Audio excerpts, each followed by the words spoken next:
하나님 말씀 보도록 하겠습니다. 요한계시록 4장 1절부터 4절까지의 말씀입니다. 신약성경으로는 제가 가진 성경 403페이지에 있습니다. 요한계시록 4장 1절부터 4절까지의 말씀 한 절씩 교독하고 마지막 절은 합독하도록 하겠습니다. 요한계시록 4장 1절부터 4절까지의 말씀입니다. 교독하도록 하겠습니다. 2일 후에 내가 보니 하늘에 열린 문이 있는데 내가 들은 바 처음에 내게 말하던 나팔 소리 같은 그 음성이 이르되 이리로 올라오라. 이후에 마땅히 일어날 일들을 내가 내게 보이리라 하시더라.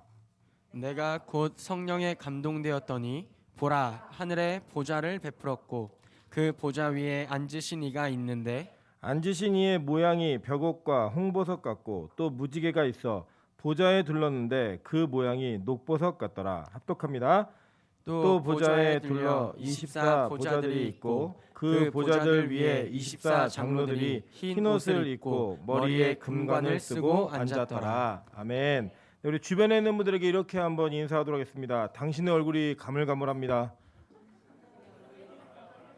네, 이제 하도 마스크를 쓰시는 기간이 오래되다 보니까 이제 얼굴도 잊어버리게 생겼습니다. 그래갖고 굉장히 좀 안타까움이 있는데 그래도 제가 볼 때 저희가 그동안 좀 이게 뭐 그래도 이렇게 몇 교회를 다녀보다 보니까요, 빛가서군 교회 어르신들의 외모가 제일 준수하신 것 같습니다. 네, 우리 옆 사람에게 이렇게 인사하도록 하겠습니다. 마스크 쓰니까 완벽한 얼굴입니다. 네, 더 완벽해지는 은혜가 있었으면 좋겠고요. 얼굴을 속히 대면할 수 있는 날이 속히 왔으면 좋겠습니다. 네, 오늘은 요한계시록 22번째 강의 시간입니다. 요한계시록 4장 1절부터 4절까지 말씀을 가지고 당신의 예배는 재현된다라는 제목으로 하나님 말씀 선포하도록 하겠습니다. 우리 이 요한계시록은 전체적인 내용들이 여러분이 잘 이해하시는 바처럼 원래 성경 전체 속에서 가장 늦게 쓰여졌다라고 보여지는 성경입니다. 그죠? 그런데 하나님의 의도 안에서는 가장 먼저 쓰여진 성경이라고 얘기했습니다. 기억나시죠? 그것을 예정이라고 하는 관점을 제대로 이해하시면 이 요한계시록이 왜 먼저 쓰여졌나를 우리는 정확하게 이해하실 수 있다라고 하는 것입니다. 오늘 이 본문의 말씀은 그런 차원에서 몇 가지 그 전제를 이해하고 봐야지만 정확하게 알 수 있는 장면입니다. 특별히 이 요한계시록 4장 5장은 굉장히 해석에 논란이 많이 있습니다. 여러분이 오늘 읽으신 이 본문을 보시면 이게 그 세대주의자들 요새 666 뭐 베리칩 받지 마라 이거 나누신 분들 있잖아요. 이런 분들이 이 본문을 근거로 해가지고 휴거가 있다라는 이런 얘기들을 하시거든요. 근데 이제 저희가 이 본문에 대한 4장이나 5장을 몇 차례 걸쳐 살펴보면서 과연 올바르게 이것을 이해하는 것이 어떤 차원의 이해인가를 같이 살펴보는데 이것들은 이 전제를 좀 이해하셔야지만 가능하기 때문에 제가 오늘은 이 전후의 상황들을 조금 설명을 드리도록 하겠습니다. 먼저 1절에 보시면 2일 후에라고 얘기했어요. 그죠? 그러니까 2일 후에라고 얘기하는 것은 이 전에 있었던 일도 후에 일어난 일이다라고 얘기하는 거예요. 이 전에 있었던 일이 뭐냐면 여러분이 오랜 시간 동안에 이 요한계시록의 7교회에 대해서 배우셨어요. 기억나시죠? 그죠? 교회 이름은 모르셔도 됩니다. 나중에 이제 교회 이름을 듣게 되면 4대 교회 그러면 맞아 그런 교회 있었어. 이 정도만 이해하시면 돼요. 왜냐하면 이제 계속 설교를 듣다 보면 이제 계속 뭐 빌라델비아 교회, 뭐 두아디라 교회 이런 교회들의 이름이 나오게 돼 있어요. 이게 뭐 제가 설교할 때뿐만 아니라 이제 또 우리 노종사님과 이강사님이 또 은혜 받아갖고 또 요한계시록 또 하실 수 있죠. 그죠? 그때 또 듣고 또 듣다 보면 여러분 이렇게 옆 사람에게 인사하겠습니다. 돌에 새기면 지워지지 않습니다. 네, 돌에 새기면 지워지지 않습니다. 뭐 가끔씩 목사님 이게 성경을 얼마큼 읽으셨어요? 막 많이 물어보시는데 많이 읽어서 안다기보다는요. 저도 많이 듣고 그냥 설교 때 오랫동안 듣다 보니까 자연스럽게 암기되어지는 부분들이 있었기 때문에 여러분 억지로 외우려고 이렇게 안 하셔도 돼요. 그냥 이해만 하셔도 된다라는 거예요. 그러면 나중에 혼자 큐티 하시든 뭐 묵상을 하시던 그 과정을 통해 여러분에게 모르던 말씀들과 알았던 말씀들이 더 선명하게 깨달아지는 은혜가 있을 걸로 믿습니다. 네, 어찌됐든 간에 이 전에 7교회에 대해서 얘기를 했다라는 거예요. 7교회. 그런데 여러분 잘 기억해 보시면 이 7교회에 대한 그 예언을 이 요한이 주의 날, 그 주일날 받았어요. 기억나시죠? 그죠? 주일날 하나님의 은혜 가운데 하나님의 환상 가운데 계시를 경험했다라는 거예요. 그 경험하고 난 다음에 이 전체적인 내용들, 그러니까 즉 3장까지는 하나님이 이 땅의 교회를 모델로 하여서 전 인류 역사 가운데 존재하는 교회들에게 어떠한 메시지를 전달해야 될 것인가를 말씀하신 내용이었어요. 그죠? 그러니까 여러분 각자 뭐 7교회가 다 있었지만 그 교회 가운데 우리 교회는 무슨 교회야 이렇게 얘기하는 게 아니라 그랬죠. 그죠? 그 7교회는 우리 교회들, 즉 이런 유형적인 나타나는 교회들 가운데 뭐 빛가서공교회다, 뭐 광염교회다 이렇게 뭐 교회 이름을 얘기하는 게 아니라 저와 여러분이 교회예요. 우리 자신이 우리 자신의 속에 내면에 있는 모든 문제들을 하나님께서는 요한을 통해 7교회라는 모델을 세워가지고 그 교회들을 통해서 우리에게 우리 자신을 깨닫게 하고 다시 구원의 자리를 지키며 그 구원 가운데 언약 가운데 들어올 수 있도록 길을 열어놓으시는 차원에서 계속 얘기하고 있는 거예요. 이해되시죠? 그런 차원에서. 그래서 그 얘기를 먼저 지상의 교회에게 합니다. 그 내용이 뭐냐면 결국 이거예요. 이긴 자, 남은 자에게는 어떤 복이 있는가. 그래서 그 복이 뭐였죠? 다 천국의 복이었잖아요. 그죠? 그 천국의 복이 주어질 것이다 라고 하는 이야기예요. 그리고 오늘 여러분이 보시는 이 4장과 5장에 대한 그 본문의 내용들은 이 지상에서 그런 예배가 드려지고 있을 때 천상의 교회에서는 어떤 예배가 드려지고 있는가, 요거를 경험하게 하는 거예요. 자, 그런데 여러분 잘 보세요. 이거 잘 이해하셔야 됩니다. 시간적으로 볼 때 우리가 시간이라는 틀 안에서는요, 뭐 예정, 계시 이런 걸 이해 못해요. 여러분 계시는 뭐냐면요, 이런 겁니다. 아브라함이 창세기 15장에 보면 많은 무별과 같은 별들 사이에서 한 자손으로 인해 한 자손을 내가 너가 주겠다라는 그 말씀을 믿었어요. 그죠? 그러니까 믿은 것을 의로 여겼다라고 얘기했는데 나중에 갈라디아서에서 바울이 이것을 어떻게 해석을 하냐면 그렇게 믿게 되었던 그 자손이 그리스도라는 것을 바울이 믿었다라는 거예요. 그래서 갈라디아서에서 3장에서 주장하는 내용이 뭐냐면 우리 이따가 오후 예배 때 좀 살펴보실 텐데 이 갈라디아 3장에서 뭐냐면 율법보다 그리스도가 훨씬 먼저 주어졌다 이 얘기를 해요. 그러면 도대체 이 아브라함이 그것을 어떻게 깨달았는가? 다른 거 아니에요. 계시예요, 계시. 마찬가지입니다. 나중에 예수님이 이 땅에 오셔서 공생의 삶을 사실 때 다윗의 자손에 대한 얘기를 이게 묻고 답하는 장면이 나와요. 그 장면 속에서 예수님이 뭐라고 얘기하시냐면 야, 다윗이 주라고 불렀다. 메시아를, 구원자를 주라고 불렀는데 자기 후손에게 주라고 부르는 사람이 어딨니?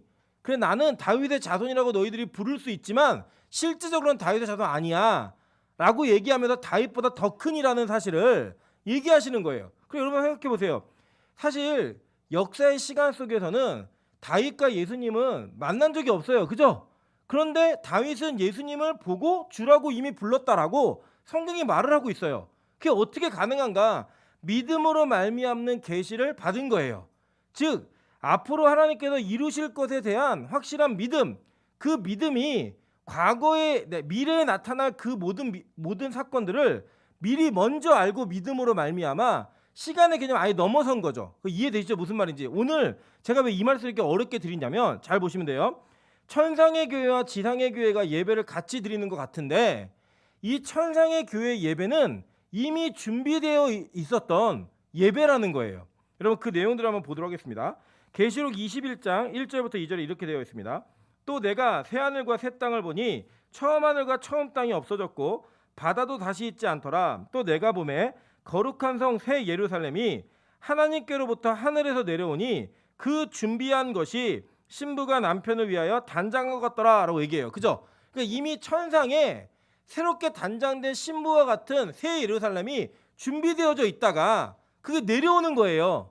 자, 이해되시죠? 그러니까 이게 우리가 미래에 뭘 만들어 간다 이런 게 아니고 이미 하나님께서 준비되어져 있던 것이 그냥 내려오는 겁니다. 그러니까 우리가 그 땅을 만들어내고 그 나라를 만들어내는 게 아니라 하나님이 준비해 놓으신 그 나라가 그대로 우리 가운데 임재하는 거예요.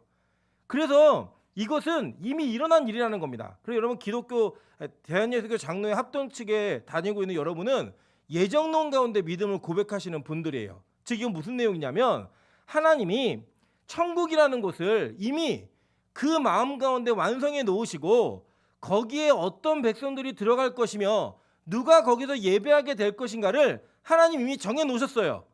그걸 정해 놓으시고 하나님께서 무언가를 그려가기 시작하시는 거예요.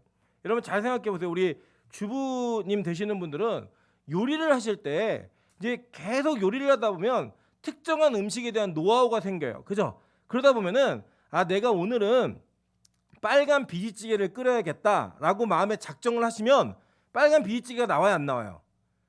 그 정도는 하셔야죠. 맛이 있고 없고는 그 상관없고 그러니까 내가 빨간 비지찌개를 만들어야겠다. 그러면 내 마음 가운데 빨간 비지찌개를 만드는 그 노하우와 모든 것도 다 있죠, 그죠? 그게 나와요, 그냥. 그러니까 내가 작정한 대로 반드시 그 일이 이루어지는 거예요. 물론 맛은 이렇게 잘 안 되잖아요. 그래서 이제 그 맛을 제대로 하려면 계량컵이나 정확하게 이렇게 똑같은 양념을 쓰면서 정확하게 하면 돼요, 그게. 그건 뭐냐면 하나님이 이 천지 만물을 창조하시는 능력이 있는 분이죠, 그죠? 그래서 그 새 창조를 하시겠다라는 인류의 모든 타락과 모든 것들을 이미 하나님 다 알고 계신 거예요. 그래서 새 창조 가운데 누구를 건져서 이 땅에 넣을 것인가를 결정해 놓으시고 창조를 시작하신 거예요. 우리가 그림을 그릴 때에도 내가 뭘 그려야겠다라고 결정하고 그림을 그리기 시작하면 화가나 그림을 잘 그리시는 분들은 자기가 의도한 대로 그림을 그려요, 못 그려요? 그려요, 반드시요. 그런데 하나님은 이 세상의 어떤 요리사보다 어떤 디자이너보다 훨씬 더 정확하고 능력 있고 자기가 예정하고 작정한 것은 반드시 이루는 분이에요. 그러니까 하늘의 예배를 미리 준비해 놓으시고 그 예배를 준비해 놓으신 그 예배가 이 땅에서 이루어질 수 있도록 하나님이 우리를 이끌어 가신다는 거예요. 오늘 그 내용이 바로 이 4장 3장까지 이어진 내용과 함께 연결되어지는 4장 5장의 내용입니다. 그리고 여러분 잘 보세요. 열린 문이라는 단어가 나왔어요. 그죠? 4장 1절에 보면 이일 후에 내가 보니 하늘에 열린 문이 있는데 라고 얘기합니다. 그죠? 근데 여러분 바로 옆에 있는 3장 8절 한번 보시겠어요?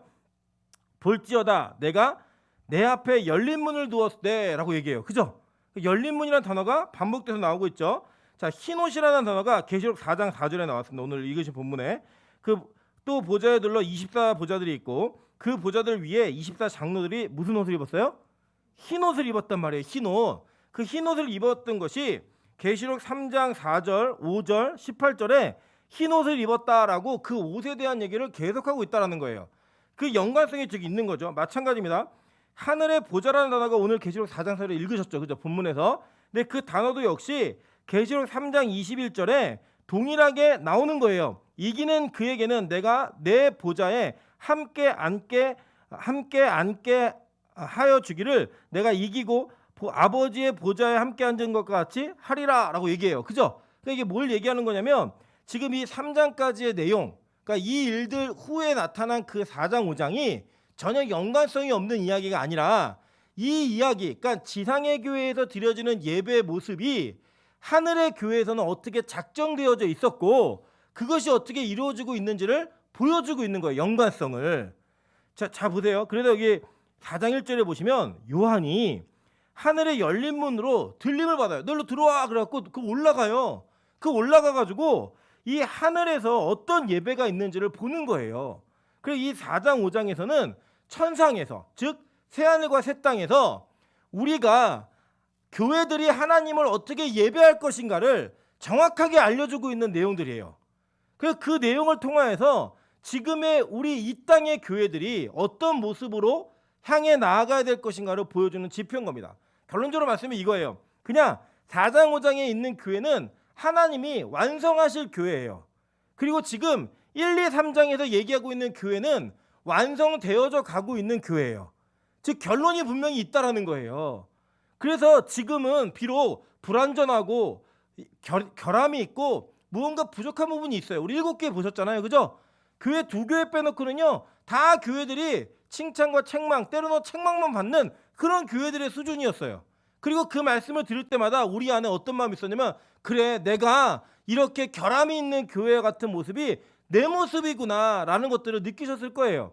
아마도 이 요한의 편지를 받았던 초대교회 7교회들은 굉장히 마음에 어려움이 있었을 겁니다. 왜냐하면 정확한 지적이 있었거든요. 정확한 자신들의 교회가 가지고 있는 단점들이 폭로되어졌어요. 폭로될 때 얼마나 부끄러워요. 얼마나 힘들어요. 그런데 4장, 3장까지 그 얘기를 하시다가 걱정하지 마. 이 4장, 5장에 이렇게 예배하는 교회가 너희들이 될 거야 라고 하는 정확하고 분명한 계시의 말씀을 통하여서 여러분의 미래가 어떻게 될지를 보여주고 계신 거라는 거예요. 그 읽으면서 느끼는 거예요. 그 내가 비록 지금은 아직 예배를 잘 못하고 있지만 내가 지금 비록 아직 주님 앞에 그렇게 헌신되어 있지는 않지만 하나님의 계획이 있다면 그분의 계획이 내 삶에 들어오신다면 나는 반드시 그렇게 되겠구나 라고 하는 위로와 용기와 안정감을 얻게 하는 그런 말씀이라는 거예요. 왜냐하면요, 이 시대는 예수 믿는 것 때문에 사회적인, 심지어는 자기의 생명까지도 위협이 있었던 시기였기 때문에 믿음이 안 흔들릴 수가 없어요. 여러분 솔직히 저도 목사이고 여러분도 뭐 성도고 여기 뭐 장로님 권사 다 계신데, 여러분 자신들의 직분을 가지고 이 세상에 살아가면서 정말 한 번도 유혹받지 않고 한 번도 안 흔들리세요? 아니잖아요. 우리 다 흔들릴 때 있고 타협하고 싶을 때 있고 넘어지고 쓰러지고 죄 가운데 거할 때가 있다라는 거예요. 그때마다 불안함이 있잖아요. 야, 내가 이렇게 사는데 구원받은 백성일까? 내가 진짜 이렇게 살고 있는데 내가 정말 하나님의 사람 맞나? 그럴 때마다 하나님의 은혜를 기억하고 천상의 교회에서 우리가 어떤 교회로 서게 될 것인가를 기억하시면서 지금 오늘의 그 넘어짐과 쓰러짐 속에 다시 일어나는 힘을 얻는 거예요. 교회들이 그것들을 얻으라고 하나님께서 요한을 통하여서 이 4장 5장에서 하늘의 예배 가운데 주인공이 누구인가를 정확하게 보여주고 계신 이 내용이 기록되어 있다는 거예요. 그래서 여러분 잘 보세요. 히브리서 12장 22절부터 23절로 이렇게 얘기합니다.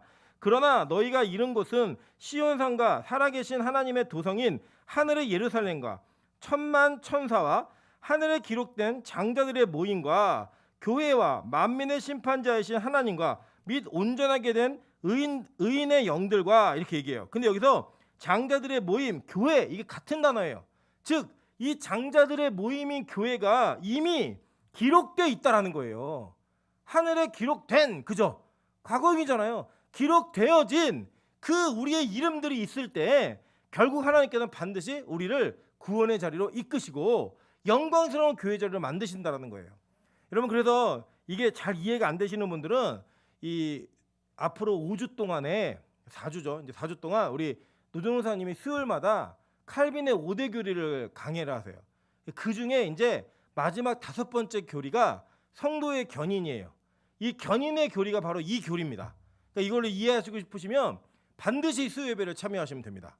그러면 그 내용 가운데 여러분이 그게 그거구나 라고 알게 되실 거고, 깨달아지지 않으면 다 노종사 책임이에요. 제 책임 아닙니다.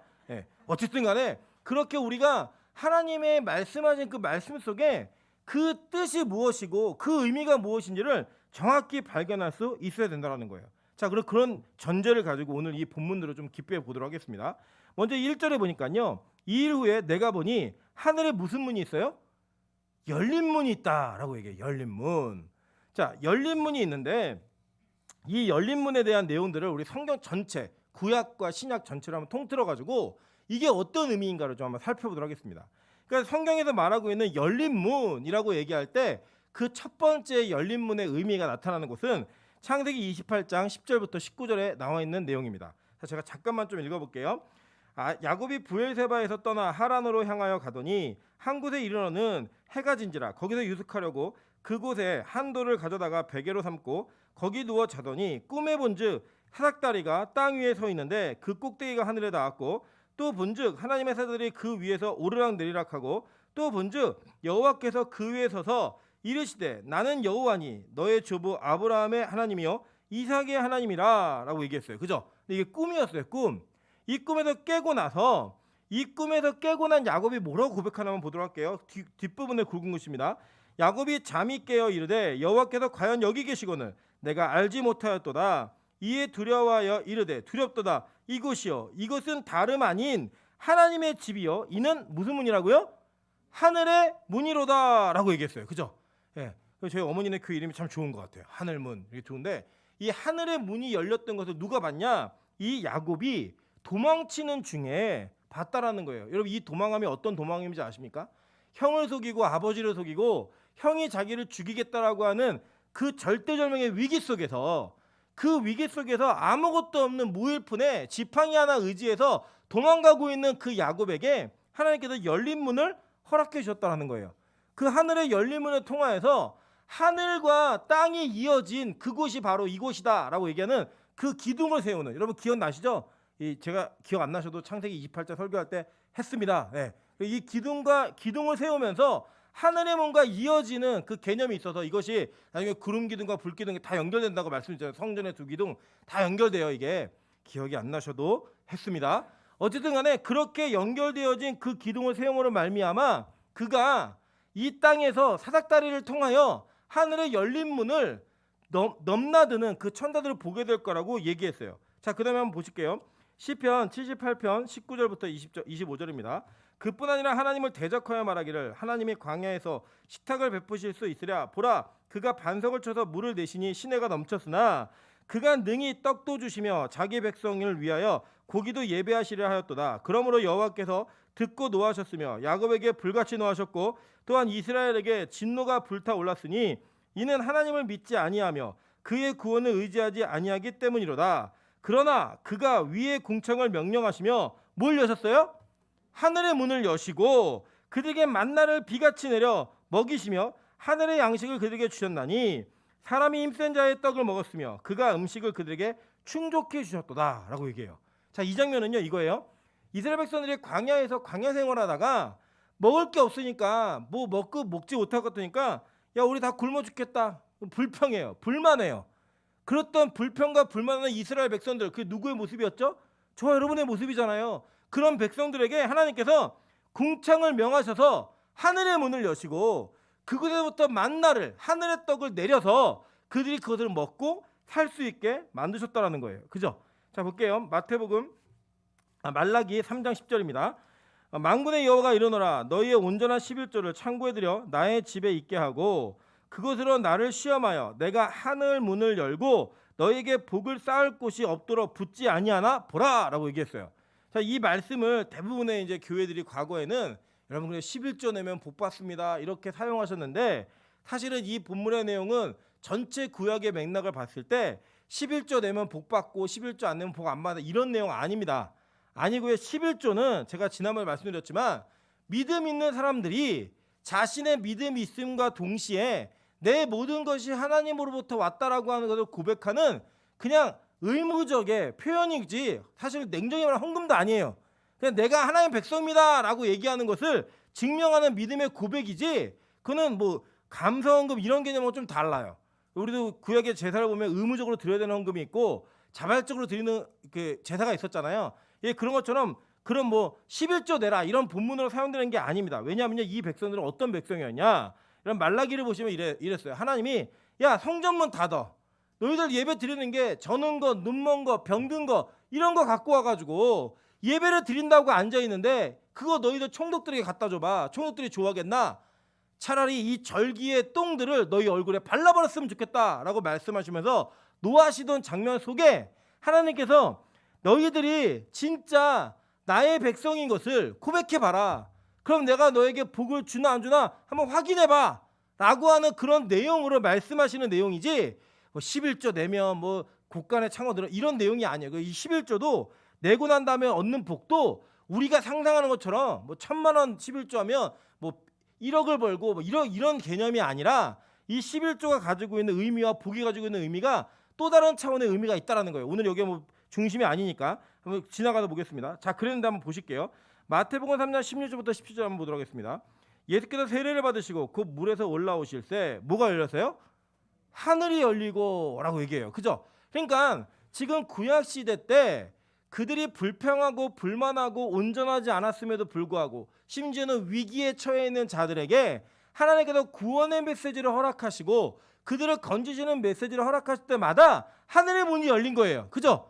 야곱이 생명의 위협을 얻고 도망갈 때 하늘의 문이 열리는 것을 보았고 광야에서 먹을 것이 없는 그들에게 하늘의 문이 열리는 것이 있었고 하나님께 헛된 예배와 잘못된 예배를 드리고 있는 자들에게 하늘의 문이 열리고 복을 주겠다라고 하는 그 언약이 주어진 그 내용들의 연속 가운데 진짜 하늘의 문이 열리는 그 참떡이 오시는 장면이 있는 거예요. 그게 언제예요? 예수께서 세례를 받으시고 물에서 올라오실 때. 즉 이 구약에서 말하고 있는 하늘의 문이 열리고 그 문을 들어가는 통로가 되어지고 그 문 자체가 의미하고 있는 것이 무엇이냐면 바로 구원받지 못할 저와 여러분 같은 백성들에게 하나님께서 예수를 통한 구원의 길을 열어주시겠다라는 정확하고 분명한 계시가 있었다라는 거예요. 여러분 그래서 이 증거를 좀 대드릴게요. 요한복음 1장 47절부터 51절에 보시면요. 예수님이 나다니엘을 부르시는 장면이 나옵니다. 이 나다나엘에게 뭐라고 말씀하냐면 야 내가 너 무화과나무 아래 있는 걸 봤어. 그랬더니 이 나다나엘이 나 그거 예수님 말씀해 보니까 당신 메시아 맞습니다. 당신 이스라엘의 임금 맞습니다 라고 얘기하니까요. 예수님이 이렇게 대답하세요. 예수께서 대답하여 이르시되 내가 너를 무화과나무 아래서 보았다 함으로 믿느냐? 이보다 더 큰 일을 보리라. 또 이르시되 진실로 진실로 너에게 이르노니 하늘이 열리고 하나님의 사자들이 인자 위에 오르락 내리락 하는 것을 보리라 하시니라. 자, 이게 누가 봤던 장면이에요? 야곱이 봤던 장면이잖아요.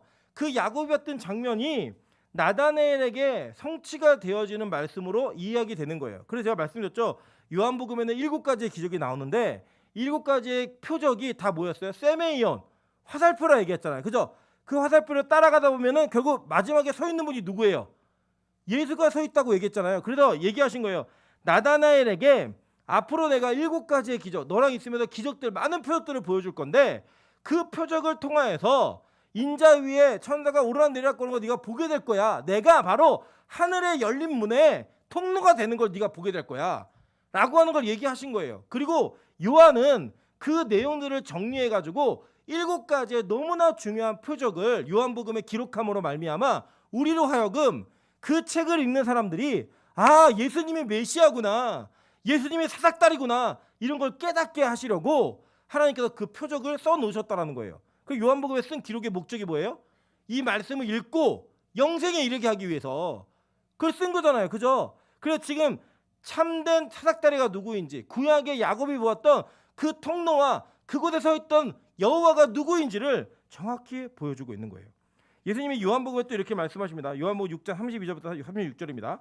예수께서 이르시되 내가 진실로 진실로 너에게 이르노니 모세가 너희에게 하늘로부터 떡을 준 것이 아니라 내 하나님께서 너희에게 하늘로부터 참떡을 주시나니 하나님의 떡은 하늘에서 내려 세상에 생명을 주는 것이니라.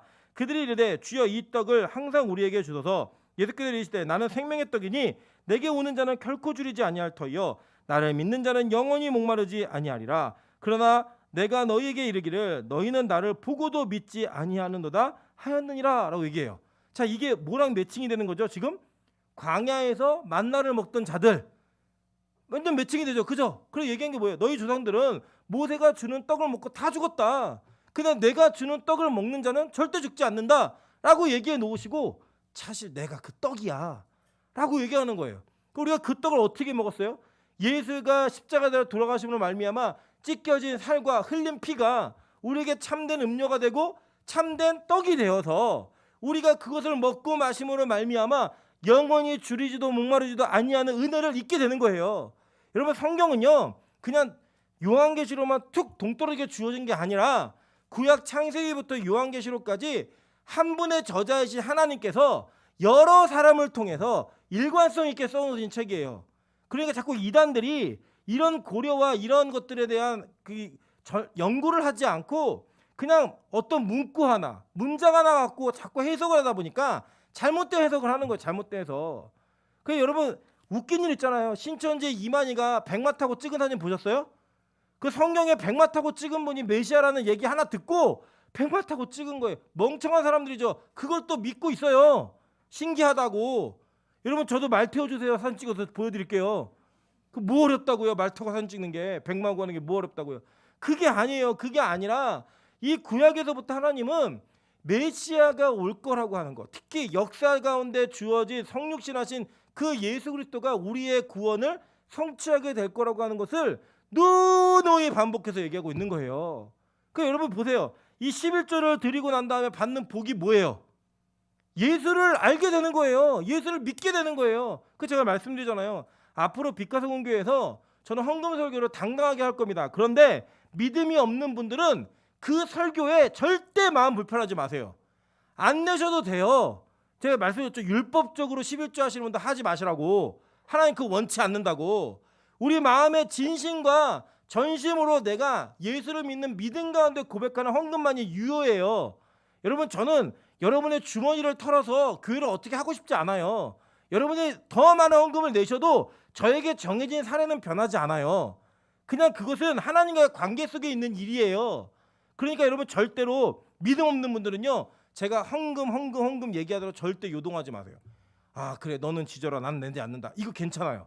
그 믿음 없는 사람들 너무나 당연한 반응이고 성경이 그렇게 하라고 말씀하셨어요. 다만 이것은 진짜 믿음 있는 자들이 헌금을 내고 이 땅의 헌금으로 다시 받는 복이 아니라 우리가 그것을 내므로 말미암아 드림으로 말미암아 하나님 자체, 즉 예수 그리스도를 얻게 되는 복, 그걸 누리게 된다는 거예요. 여러분, 우리가 주 예수보다 더 귀한 것 없다고 그렇게 고백하면서도요, 진짜 그 예수 앞에 요구되어지는 것들이 우리에게 주어지면 우리 예수님보다 귀한 게 많더라니까요. 살펴보면 그거를 고백 못하는 것들을 성경은 정확하게 말씀하시면서 진짜 구원받는 자의 모습이 무엇인가를 보여주는 여러 가지 항목 가운데 헌금이 있는 거예요. 다른 거 아니고요. 그러니까 진짜 믿음 있는 분들만 부담을 가지시면 돼요. 믿음 있는 분들만. 헌금 뭐 얼마 내야 됩니까? 그런 거 뭐 액수 정하면 또 시험 드시니까 이런 거예요. 그냥 여러분이 뭐 이맘때 낼 때 좀 부담스럽다, 그 정도 내셔야 돼요.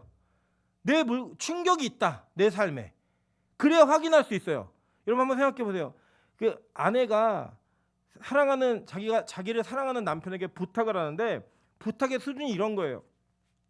여보, 집에 들어올 때 문 좀 꼭 잠궈줘. 여보, 나갈 때 문 꼭 닫고 나가. 이런 게 부탁의 수준이고 그걸 통해 사랑을 확인한다면 여러분, 그게 올바른 관계예요? 여러분 한번 생각해 보세요. 저는요, 처가를 갈 때 당당하게 갑니다. 왜 당당하게 가는 줄 아세요? 여러분, 그 처가에서 장모님, 장인어른께서 그렇게 애지중지 귀하게 기른 딸을 저에게 주셨는데 뭘 더 못 주시겠어요? 가가지고 장모님 좋은 거 주세요 라고 얘기할 거예요. 저는 그 아까워서 못 주시면, 아니 딸을 줬는데 그걸 못 주세요? 뭔지 이해가 안 되세요? 뭐 닭 잡아달라고, 뭐 소 잡아달라 하세요. 그냥 장모님 딸을 줬는데 그걸 안 주세요? 딸보다 더 귀한 게 있어요? 얘기할 수 있는 거죠. 무슨 말인지 이해되시죠? 그러니까 하나님이 여러분한테 무언가를 요구하고 여러분이 하나님께 뭔가 드릴 때는요, 부담스러워야 돼요. 그걸 주는 게. 그래야 이것보다 주님을 더 사랑한다라고 하는 것이 있는 거예요. 건강이 됐든 시간이 됐든 뭐가 됐든 간에 그 정도의 수준이 되어야지만 하나님께서 하나님과의 우리와의 관계를 그 속에서 확인해 갈 수 있는 거예요. 오늘 그것을 통해서 말씀하시는 그 내용 가운데 예수님이 너희가 무엇을 하든 무엇을 드리든 요구하든 너희가 결국 얻는 거는 예수 하나야, 이거라는 걸 증명해 주고 있는 거예요. 그러니까 오늘 이 열린 문이라고 하는 그 문의 통로, 그 문에 그 문지기가 되시는 그 예수 그리스도를 강조하기 위해 요한이 그 하늘로 들려 올라갈 때 일부러 열린 문이라는 단어를 쓰면서 구약에서부터 그 문이 어떻게 우리에게 주어지고 있는가를 계속 보여주고 있는 거예요. 자, 마태복음 27장 50절부터 53절 한번 보겠습니다. 예수께서 다시 크게 소리 지르시고 영원히 떠나시니라. 이에 성소 휘장이 위로부터 아래까지 찢어져 둘이 되고 땅이 진동하며 바위가 터지고 무덤들이 열리며 자던 성도의 몸이 많이 일어나되 예수의 부활 후에 그들이 무덤에서 나와서 거룩한 성에 들어가 많은 사람에게 보이니라 라고 얘기했어요. 그죠? 이게 뭐냐면 예수님이 진짜 십자가에다 돌아가시는 말미암아 그 휘장을 위에서부터 아래로 찢은 거예요. 그 여러분, 이게 뭘 의미하는 거냐면 원래 사람이 찢으면 어디서부터 찢겠어요? 밑에서부터 찢어서 올라가야 되잖아요. 근데 하늘에 있는 하나님께서 그 문을 찢으신 거예요. 그 찢어지는 것 통해 원래 닫혀있던 하늘의 문, 원래 이 성소의 휘장이 영어는 커튼이에요. 예, 커튼이 찢어지면서 그 찢어짐 속에 우리가 이제는 하늘로 올라갈 수 있는 문이 열리는 거예요. 아까 세례도 마찬가지예요. 여러분, 세례가 요단강에서 이루어집니다. 오늘 이제 오후 예배 때 우리 돌아가시면 요단강 건넌다, 뭐 며칠 후 요단강 건너가 만나는데 도대체 왜 요단강이라고 얘기하냐? 이거를 제가 또 그 벼르다가 이제 오후 예배 때 해요. 하는데 이 요단강이 갈라지는 사건이 무슨 의미가 있는지 다 역사적으로 설명을 드리겠지만 결론적으로 말씀드리면 하늘의 문이 열리는 거예요. 예수의 죽으심으로 말미암아 그 십자가의 능력으로 말미암아 하늘의 문이 열려서 이제는 우리가 그 하늘로 올라갈 수 있다라고 하는 것을 가시적으로 보여주는 거예요. 실제로 그걸 보여줌으로 말미암아 우리가 어떤 존재가 되는지를 얘기합니다. 히브리서 10장 19절부터 25절입니다. 그러므로 형제들아, 우리가 예수의 피를 힘입어 형도에 들어갈 담력 얻었나니 그 길은 우리를 위하여 휘장 가운데서 열어놓으신 새로운 살 길이요 휘장은 곧 그의 육체니라. 그의 육체를 찢음과 동시에 하늘의 문이 열려서 찢어지는 거예요. 그래서 그 내용이 뭐예요? 그 뒤에 보니까 또 하나님의 집을 다스리는 큰 제사장이 계심에 우리가 마음의 뿌림을 받아 악한 양심으로부터 벗어나고 몸은 맑은 물로 씻음을 받았으니 참 마음과 온전한 믿음으로 하나님께 나아가자. 또 약속하신 이는 미쁘시니 우리가 믿는 도리에 소망을 움직이지 말며 굳게 잡고 서로 돌아보아 사랑과 선행을 격려하며 모이기를 패하는 어떤 사람들의 습관과 같이 하지 말고 오직 권하여 그날의 가까움을 볼수록 더욱 그리하자라고 얘기합니다. 우리 이번 주 금요일 날 우리 이주영 강사님 설교하시면서 이 시대별로 이렇게 쭉 얘기하면 교회의 기능이 끝났다. 이제 그 말씀하신 내용의 취지는 뭔지 저희가 이해를 해요. 그러나 여러분 오해하지 마셔야 될 것은요. 교회는 이 땅에 어떤 문화가 변하더라도 어떤 상황이 변하더라도 우리는 모이는 것 자체 그것을 통하여 누리는 은혜와 기쁨이 있다라고 성경이 분명히 말했어요. 여러분 비대면 예배다, 대면 예배다. 지금 대형 교회들 중심으로 지금 말도 안 되는 일을 저지르고 있습니다. 무슨 일을 저지르냐면 온라인 교구를 편성하고요. 온라인 성도를 등록시켜요. 그래가지고 다른 조그만 교회에 있는 성도들조차 온라인에 등록을 하면 관리를 해줘요. 정신 나간 사람들 아닙니까? 하나님의 말씀이 어떻게 기록되는지 모르고 위기의 상황 가운데 그 상황 속에서 차선의 선택을 하고 있는 것을 여러분이 알고 있는 예배를 대체할 수 있는 거 아니에요. 무슨 내용인지 이해되시죠? 우리가 나중에도 이 영상 서비스를 할 거예요. 하지만 이제 코로나가 정리가 되면요, 이 영상 서비스는 비번을 걸 거예요. 꼭 들어야 되는 분들만 그렇게 하게 될 거예요. 뭐 몸이 아프시다든지 멀리 출장을 갔다든지. 본질적으로는요, 교회에 모여야 해요. 예배를 드려요. 여러분 해보셨잖아요.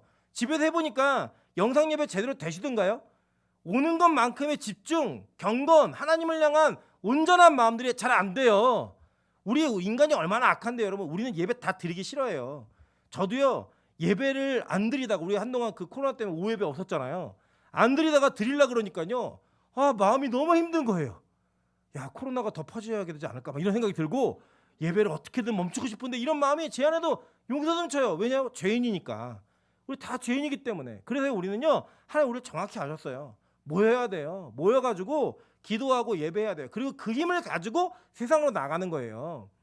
여러분 절대로 우리 인간들은요, 그냥 그대로 두면 우리는 죄성을 가지고 살지 영성을 갖고 살지 않습니다.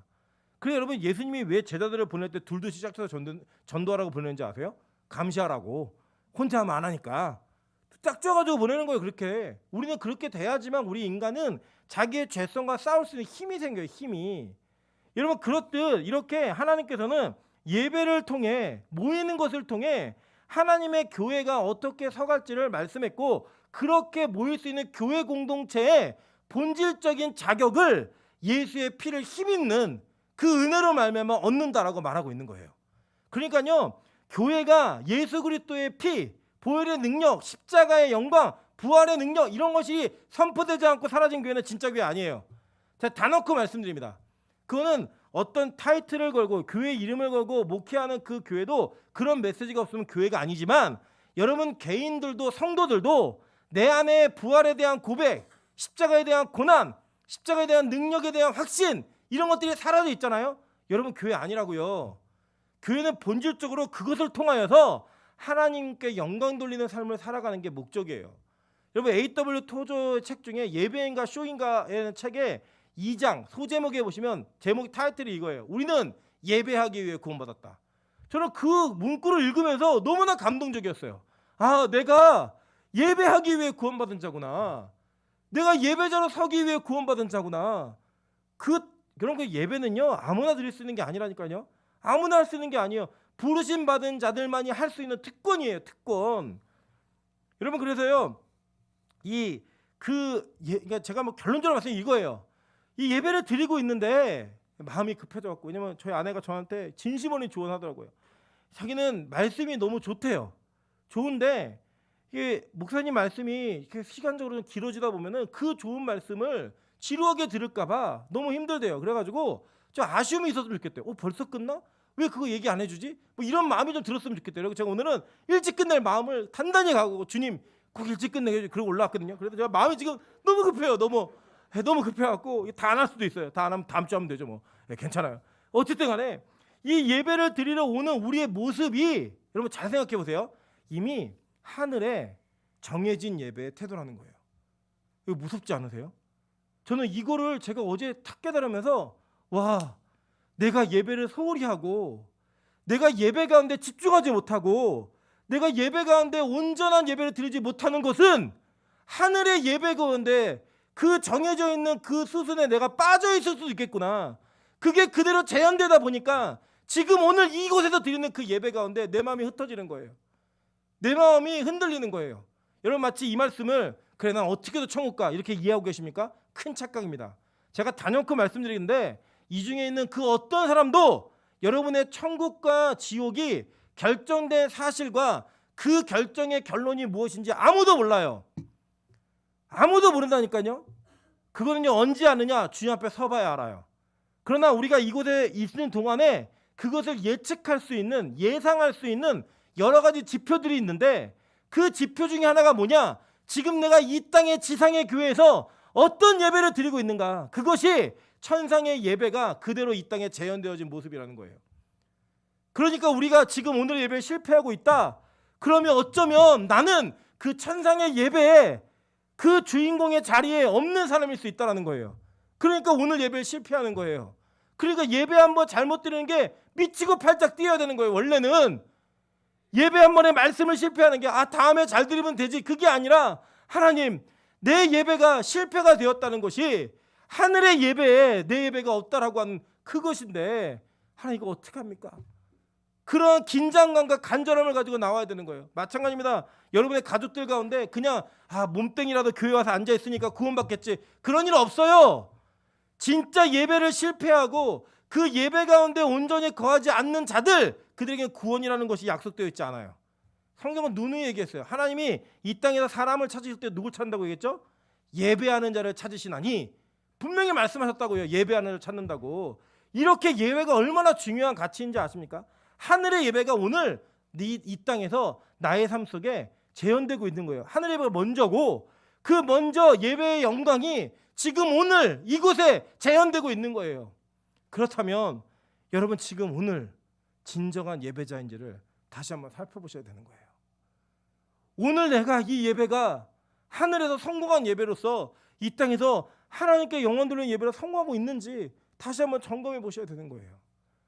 만약에 그게 아니라면, 만약에 교회 예배가 실패하고 있다면 우리 다 몸부림치며 울어야죠. 몸부림치며 떼굴떼굴 굴러서라도 그 예배를 살려야죠. 지난 주간에 우리 교회에 좀 불미스러운 일이 있었습니다. 어떤 불미스러운 일이 있었냐면 교회에 누군가 이렇게 드나든다는 흔적을 저희가 이미 발견을 좀 했는데 확신이 없었어요. 이제 예를 들면 저 태바실 안에 있는 세면대에 누가 라면 부어놓고 이런 건 이제 저희가 치우면서도 우리 누가 그랬지? 그래서 의심할까봐 의심하지 마 막 이러면서 누가 그랬을까? 누가 먹는 거 좋아하는 사람 막 찍어갖고 김민정 막 얘기하고 막 이러면서 그랬거든요. 근데 이게 확신이 안 서니까 제가 문단속을 더 잘해본 거예요. 그런데 결론은 이 부엌에 있는 자물쇠 문을 누군가 뜯고 거기 안에 저희 뒤 태바실 뒤에 있는 철문 열쇠를 가지고 교회 문을 열고 들락날락 거렸어요. 그래서 저희가 이제 열쇠를 치우고 그 열쇠를 치운 다음에 이게 다 이렇게 비밀번호 바꾸고 막 했더니 그 뒤로는 그 흔적이 없어요. 그러니까 아마 이제 더 이상은 걱정 안 하셔도 될 것 같아요. 그냥 일종의 해프닝일 수도 있습니다. 일종의 해프닝. 그래서 제 안에 그 사건을 보면서 어떤 마음이 들었냐면, 야, 우리 교회에 앞문은 그대로 잠겨 있는데 보이는 현관문은 너무나 안전한데 뒷문이 열리고 있지 않나. 하나님이 그것을 영적으로 사인을 주신 거 아닌가라는 제 안에 불안하고 긴박한 마음이 들었어요. 그래가지고 제가 하나님 일주일 동안 교회를 위한 기도를 하겠습니다. 그래서 제가 어디에 있든 교회에 와서 기도하기로 작정했고 저희 교육자한테 얘기했어요. 같이 기도하자. 그 교육자들도 자기 나름대로의 기도 시간을 정해서 지금 교회에 와서 기도하고 있어요. 이걸 보면서 어떤 이들은 그래 너무 유난 아닌가, 그 사건이 그렇게까지 연결된 사건인가라고 얘기할 수 있겠지만 저는 하나님께서 우리에게 주시는 여러 가지 사건들에는 아무 의미가 없는 우연의 일치는 없다고 좀 믿어요. 필연적인 사건이었다고 한다면 그 사건 속에는 반드시 우리가 무언가 우리 교회에 뒷문이 열려 있고 그 뒷문이 열려 있는 것들을 대비하지 못하는, 우리가 알지 못하는 사이에 이 교회로 드나드는 악한 영의 방해가 있다는 걸 제가 확신한 거예요. 여러분 우리 교회에 있는 중직자들은요 이 주간 동안에는 그 교회에 오셔서 기도하세요. 그리고 좀 인증샷을 남기세요. 예를 들어 아무개 권사 기도하고 갑니다. 아무개 집사 기도하고 갑니다. 아무개 청년 와서 졸다 갑니다. 이래서 쓰세요. 써가지고 이 교회의 파수꾼이 우리가 되고 있구나. 제가 우리 교육자들 강대상 올라와서 기도하라고 그랬어요. 이유는 다른 거 아니에요. 그냥 이곳에서 말씀을 전하고 있는 자들이 영적인 파수꾼이 못 되어주고 불성각이 못 되어주면 무슨 쓸모가 있겠어요. 여러분 제가 철저히 말씀드리는데 만약에 제가 영성이 흐려지고 판단력이 흐려져서 이곳에서 세상 얘기나 하고 앉아있고 영적인 메시지가 전달되고 있지 않다면 여러분 힘을 모아서 저를 쫓아내세요. 그게 여러분이 살 수 있는 유일한 길이에요. 그게 아니라면 그래도 저를 좀 아껴주세요. 네, 그래, 야, 그래도 저 메시지 듣고 나면 정신이 버뜩버뜩 난다. 예배를 잘 드려야겠다. 이런 마음이 드신다면 더 기도해 주세요. 우리 교육자들이 이곳에서 그래도 전도사님, 강도사님, 목사님이라는 그 말을 들으면서 대우받을 수 있는 유일한 이유가 뭐냐? 이곳에서 선포되어지는 말씀과 우리의 목양 사역을 통해 여러분의 영혼을 지키는 불성하게 되는 그 방법, 그 유일한 거 하나 외에는 없다고요. 그 이유 하나 외에는. 그것 때문에 여러분 사실 교육자들을 잘 대해주시는 거는요, 여러분의 영혼을 사랑하는 방법이에요. 여러분의 영혼을 소중히 여기는 방법이라고요. 인간적으로 잘해주는 그게 아니라, 야, 이분한테 이런 배려를 해주면 그 선포되는 말씀을 통해 내가 살 수 있겠지, 내 영혼이 만족할 수 있겠지, 우리 아이들이 구원받을 수 있겠지, 이런 말씀에 대한 소중한 가치를 가졌을 때 여러분의 그 마음이 진심인 거예요. 그거 외에 우리 외에 주고받을 거 아무것도 없어요. 진짜입니다, 여러분. 그래서요, 그것이 우리에게 진짜 필요한 거예요. 필요한 거. 저는 이 천상의 예배의 주인공에 내가 혹시 없을까 하는 불안함이 되게 많이 힘들었어요. 아, 내가 예배를 실패한 게 이게 오늘 잠깐의 피곤함과 실수가 아니었네. 하늘의 예배에서 내가 실수한 예배가 있었네. 내가 실패한 예배가 있었네. 되게 긴장되더라고요. 그러면서 우리 교회는 안전할까? 우리 교회 예배는 하나님이 기뻐 받으시는 예배이고 실패하지 않는 천상의 영광스러운 예배가 재현된 예배일까? 그러면서 주일 예배를 향한 간절한 기도, 주일 예배를 향한 더 큰 준비함이 있어야겠다는 그 부담감이 막 저에게 너무 밀려오더라고요. 힘들었어요, 사실은. 그 부담감 때문에. 여러분, 이 부담감을요, 우리 모두가 다 같이 느꼈으면 좋겠습니다. 이 어려운 코로나 시기에 많은 대형 교회들과 많은 사람들이 이제는 허수가 빠지고 뭐 파리 같은 성도들 다 물러가고 있는 이 시대 속에서 내가 진짜 예배를 드리고 있는 예배자인가? 내가 정말 하나님께 예배를 드리고 있고 우리 교회가 하나님께서 받으시는 천상의 예배가 재현되고 있는 교회인가? 이 교회를 살펴보시는 거예요. 여러분, 저 재미있는 사실이 있습니다. 우리가요, 어떤 범죄 현장이 일어나거나 어떤 쓰레기 투기 같은 뭐 잘못된 일들이 계속 반복되는 곳에 여러 가지 일들을 해도 그게 잘 안 고쳐지는데 딱 한 가지 고쳐지는 방법이 뭐냐면요, CCTV 달면 돼요. 딱 그거 하나 달아놓으면요, 절대로 그곳에서 잘못된 일을 저지르지 않습니다. 이번에도 들어온 아이들이 보면 중고생 같아요. 중고생 애들 같아요. 얘네들이 저 카메라를 확 돌려놨어요. 이유가 뭐냐면 저게 찍히는 줄 알았던 것 같아요. 안 찍히는데 혹시라도 자기들의 신분이 들키면 안 되니까 카메라 아예 벽을 바라보게 해놓고 막 여러 가지 일도 한 것 같아요. 그걸 보면서 그래, 범죄를 저지를 때 내가 하고 있는 행동이 누군가에게 녹화가 되고 있다라고 하는 것, 그리고 그것이 재현되었을 때 그것이 나의 범죄의 경력이 되고 증거가 된다라고 하는 것이 참 두려운 일이구나. 여러분 제가 경고합니다. 어떤 경고냐? 지금 오늘의 여러분의 예배는 하늘의 예배가 재현된 것이고 그 재현된 예배는 녹화되어서 여러분의 심판대 앞에 틀어질 거예요. 여러분의 인생에, 여러분의 삶에 CCTV가 있다라고 생각하세요. 하나님의 CCTV가 나를 24시간 평생을 통치하고 있다라고 믿으면 우리 죄의 10개 중에 9개는 줄일 수 있어요. 아니 절반이라도, 아니 하나라도 줄일 수 있어요. 하나님이 녹화하고 있다고 생각하시면. 그 녹화 속에 나의 잘못된 행동과 나의 잘못된 삶이 무엇을 증명해낼 것인가를 여러분 한번 상상해 보세요. 심판대 앞에서 여러분의 모든 삶이 다 녹화되어서 풀어진다. 여러분의 인생이. 여러분, 그게 얼마나 창피하고 수치스럽고 모욕적이겠어요. 우리가 가끔씩 그런 얘기 하잖아요. 막 옛날의 기억들 되새기면 이불킥 하는 기억이야, 이런 거 있잖아요.